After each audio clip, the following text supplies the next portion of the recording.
Enter the pages of the Mind Management graphic novel as the rogue agents attempt to track down the Mind Management recruiter through the city of Zanzibar in Mind Management, the Psychic Espionage game. I'm Matt Mitchell. Welcome to Table Talk Reviews. Mind Management is a hidden movement board game designed by Jay Cormier and Sen-Foong for 1 to 5 players and published by Off the Page Games. Allow me to teach you how to play, and then we can discuss the game. To set up the game, choose one player to be the Mind Management recruiter. All other players will be rogue agents. The recruiter wins if they're able to recruit all 12 tokens from the supply, or if they're able to move the time token onto the final space. And the rogue agents win if any of them use the capture action in the space the recruiter is currently in. Place the game board so that this side is facing the recruiter. Next, place the mayhem tokens onto the board. These are placed on the border between 2 locations, and they can never be placed such that they would touch each other in a straight line or an L shape. Once the recruiter has placed the first token, players will alternate taking turns placing the mayhem tokens onto the board. When a mayhem token is placed adjacent to a temple space, it only blocks the direct orthogonal path and not the diagonal exits from this location. Place the time token on the start of the time track on the 1 to 5 space. Create supply piles beside the board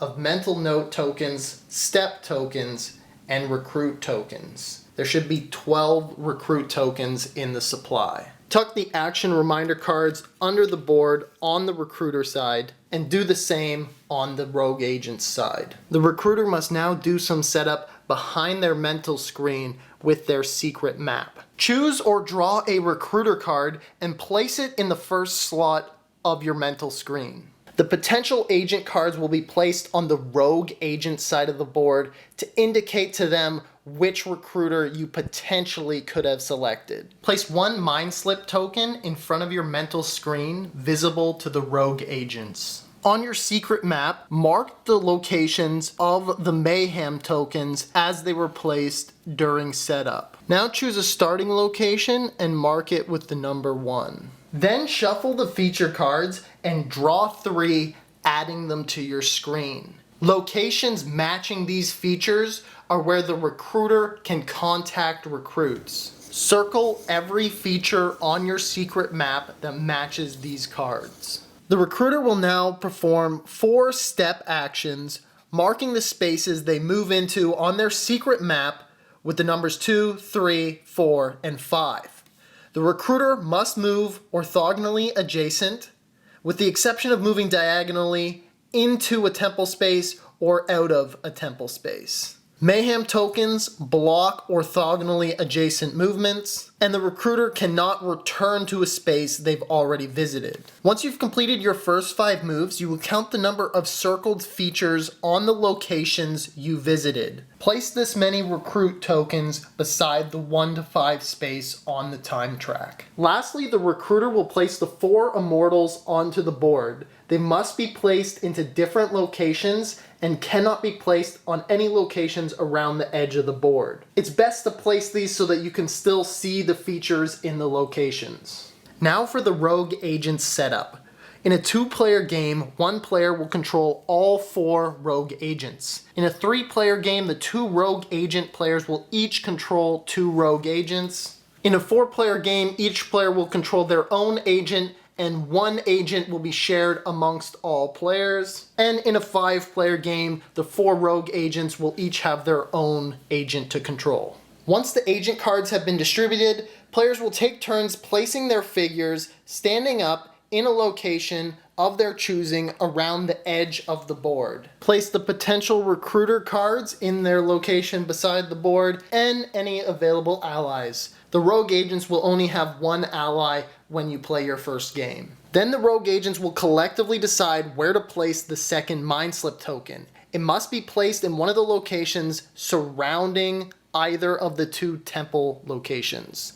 As soon as the recruiter has visited that location, they now have access to that mind slip token, but they do not remove it from the board until they choose to use it. If the Mind Slip token was placed in a location that the recruiter visited during their setup, they will have access to the second Mind Slip token right from the beginning of the game. The recruiter will then reveal 2 additional feature cards that will be used for immortal recruiting. And now the game is ready to begin with the recruiter taking the first turn. On the recruiter's turn, they get to do the following in any order. Take 1 action and move 1 immortal. They may also place 1 step token on the board to move 1 immortal again. The actions the recruiter can do is step, which is moving their recruiter orthogonally adjacent to their current location. Here I could move up or down, or they can step with a Mind Slip token,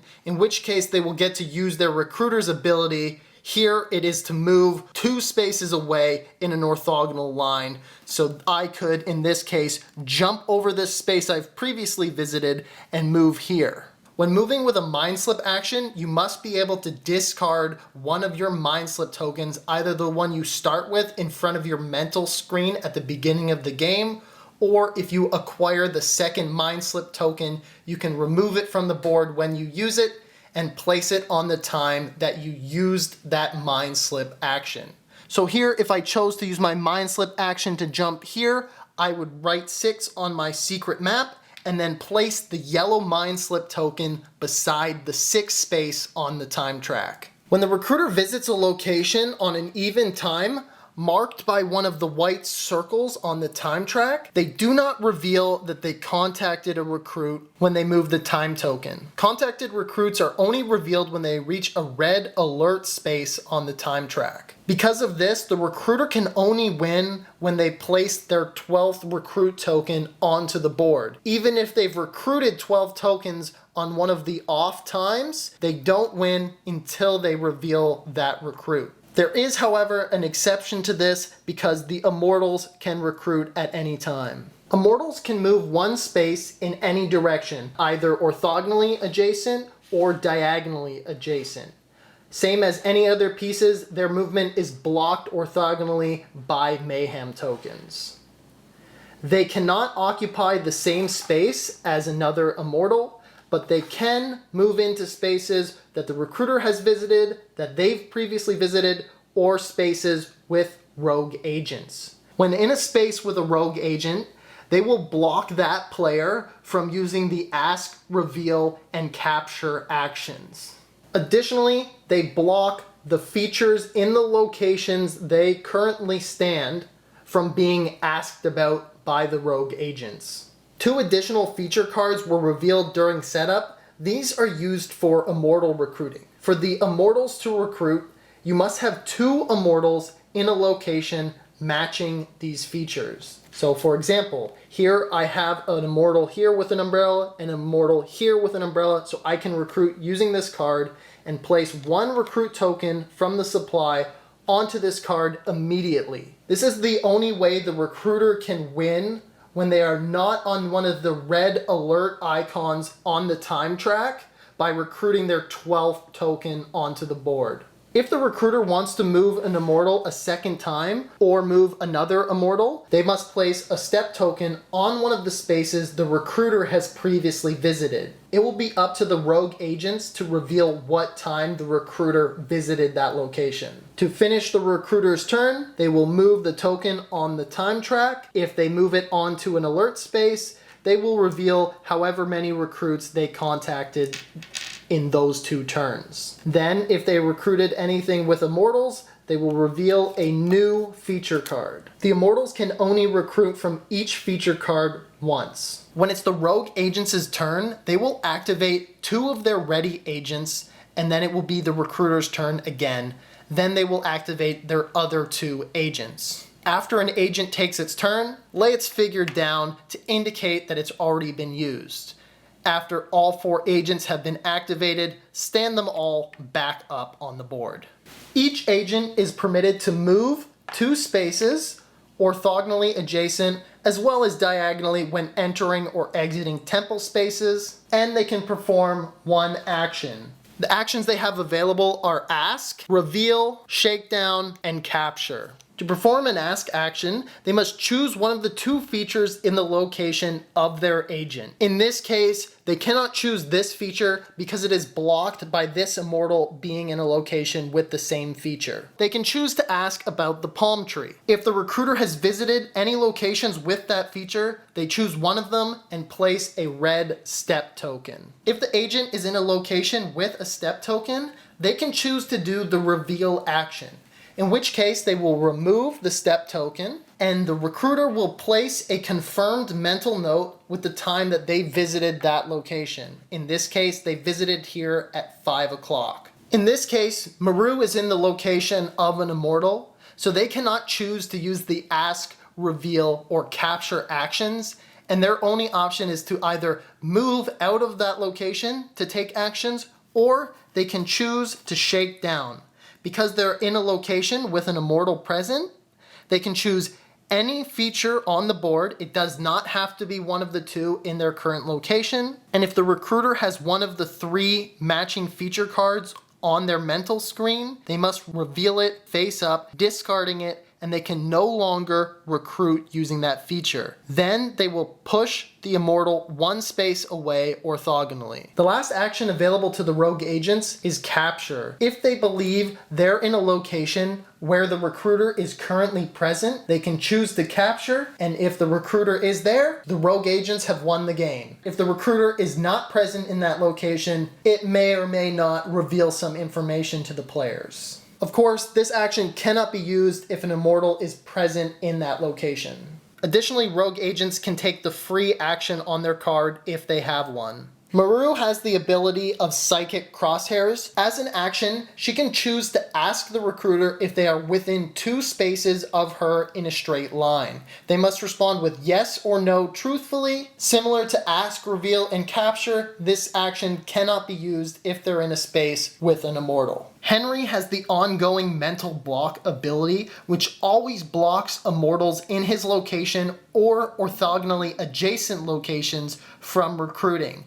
So in this case, there's immortals in 2 locations with umbrellas. However, they could not recruit using the umbrella feature because Henry is blocking this character.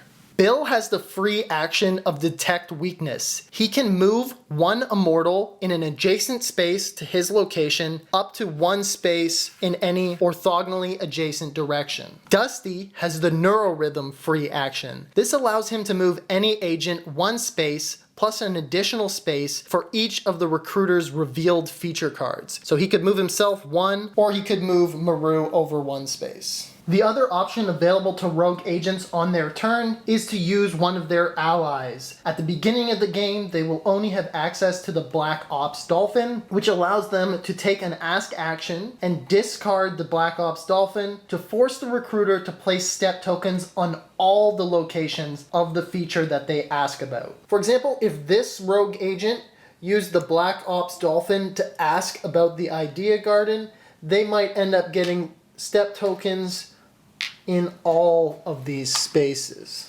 Rogue agents should take advantage of the mental note tokens. Their white unconfirmed side is the only space that rogue agents can take notes during the game, and you can write the time you believe things happen, such as this step token was placed at 10 o'clock, or we asked about this space and we think he was there from 1 to 7. You can use those at your discretion. Play continues with 2 agents taking their turns, then the recruiter takes another turn, then 2 more agents will activate, and this continues so on until either the rogue agents successfully capture the recruiter, or the recruiter evades capture until 16 o'clock, or contacts 12 recruits. Mind Management uses the shift system, which when one side loses a game, they unlock the lowest numbered box on their side, which adds new permanent components or modules that can be added in and out of the game.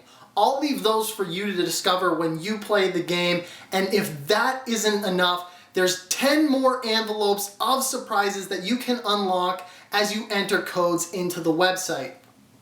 Let's just say all this makes for a lot of replayability. The production in Mind Management is really good.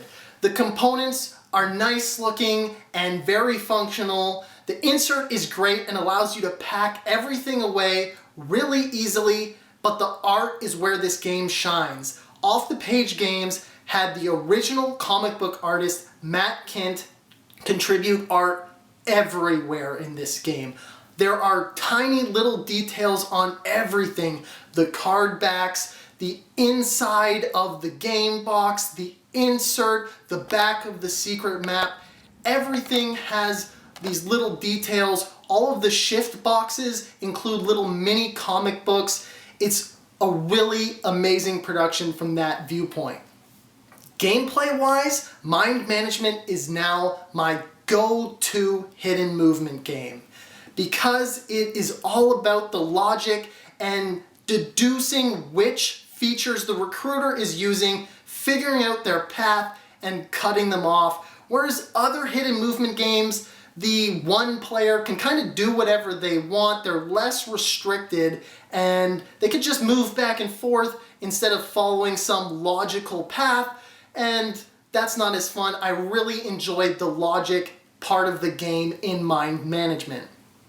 Now that said, the recruiter isn't getting to do any of that deducing and things like that that the rogue agents are doing, but if you're like me and you're playing as the recruiter with your group, there is an app so you can play solo or all cooperatively, all playing rogue agents against an app that is controlled by an AI. The only downside there is that the app has different contents in its shift system, so you're going to unlock different things from the physical board game. That didn't really bother me because I'm playing the game both physically and through the app, but if you just plan to play solo by yourself, that might be something to consider. I was particularly pleased that they had anything with the app because the recruiter side, especially with the training mission, is really boring. But the full game, there's a lot more for you to do, and I haven't even unlocked all of the shift boxes yet, so I'm sure there's even more surprises for the recruiter's side. But I did want to get in on that deduction. It's really fun watching the other players do that and trying to outmaneuver them. But if you like that logical deduction, it was something I wanted to do, so I was glad that they did have the app. If you are familiar with hidden movement games, I highly suggest just completely skipping the training game. It's really only there to introduce new players to what a hidden movement game is. Other than that, the game is pretty straightforward. The actions are relatively simple, and especially since all the rogue agents are working together, you can openly discuss what you want to do, although that does give some input to the recruiter, and maybe if they think that you're over in a certain region, you might avoid that region. But other than that, it's really easy to work together. So I would also say, don't judge this game based on the box size. It is a huge box. A lot of that is that shift system. It comes in a nice insert and it takes up about half of the box. So some people might see this and think that this is a huge, complex game, and it is by no means that. It's still a very strategic game, but it's nothing too overwhelming. All in all, I really enjoyed this game, and that comes from me not being familiar with the comic books whatsoever, but now I fully intend to read through them all and enjoy this game that much more. If you found this video useful, please hit that like button, and if you've played Mind Management, let me know how you thought it was down in the comments. If this game doesn't sound like it's for you, then click on one of these two videos. YouTube definitely knows what you like.